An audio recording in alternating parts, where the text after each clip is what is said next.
Ouais, c'est toujours les mêmes questions. Toujours. Comment tu fais pour parler avec Dieu? Bah, je parle avec Dieu, frère. J'ai pas besoin d'une méthode. T'as besoin d'une méthode?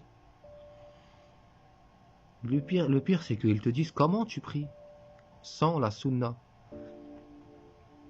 Mais la sunna, c'est venu après le prophète. Et avant le prophète, il y avait d'autres prophètes, avec des générations de musulmans.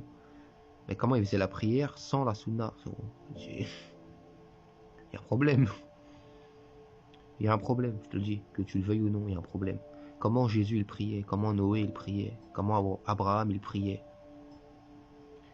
Mais ils parlaient à Dieu avec leur cœur, hein, dans leur langue, en comprenant ce qu'ils disent. Contrairement à vous dans les mosquées. Pourtant, tu sais, dans le Coran, prier sans savoir ce qu'on dit, par exemple sous l'état d'ivresse, quand tu n'es plus en conscience avec tes propos, t'as pas le droit de faire ça. Donc quand vous allez vous tenir debout derrière un imam qui chantonne en arabe des choses que vous comprenez pas, Allah il t'a déjà dit dans le Coran, fais pas ça. Tu t'en as rien à foutre. Là, t'écoutes tes savants. C'est eux qui savent, ils savent mieux que Dieu. Ah, ne priez pas jusqu'à ce que vous sachiez ce que vous dites. C'est quand même, le propos est clair, mais c'est évident, c'est normal. Parce que la prière, c'est la sollicitation, l'invocation. C'est ça la prière, c'est quand tu parles avec Dieu. Et comment tu peux parler avec Dieu si tu récites des trucs que tu comprends même pas? Ben, tu demandes pas à Dieu, on sait même pas ce que tu fais là. Ça n'a pas de sens, il n'y a pas de relation. Tu vois bien.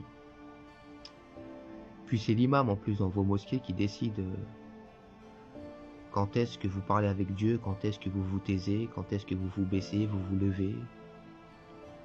Ça te dérange pas toi quand tu es en prosternation en train de parler à Dieu et que l'imam il dit Allahu Akbar, lève-toi? Ah mais me coupe pas quand je suis en train de parler avec Dieu, t'es culotté monsieur l'imam. Je suis en train de parler avec Dieu, tu me dis lève-toi. J'ai pas fini de lui dire quelque chose. Bah lui il en a rien à foutre si j'ai pas fini de parler à Dieu. Je dois me lever, parce qu'il en a décidé ainsi. Vos imams qui prennent en otage vos actes d'adoration, vous n'y voyez que du feu. Tout est normal.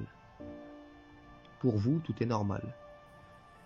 On l'écoute chantonner en arabe, on comprend même pas ce qu'il raconte, c'est normal.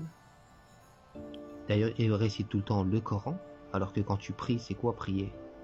C'est parler avec Dieu, se confier notamment. Le Coran est clair à ce sujet-là. Mais comment tu te confies en Dieu si tu récites que du Coran?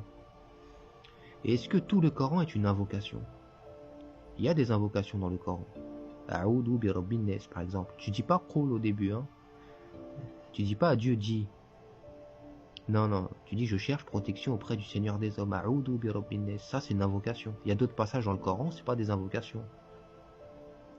Ça peut pas se dire dans une prière. Est-ce que Moïse, il récitait la Torah quand il priait, frérot? C'est pas ça. Est-ce que Jésus récitait l'évangile quand il priait? Non, il faisait pas ça. C'est spontané, c'est vivant, ça existe. Ça existe. Tu sais, il y a des gens qui ont invoqué Dieu, c'est-à-dire prié, couché sur le côté.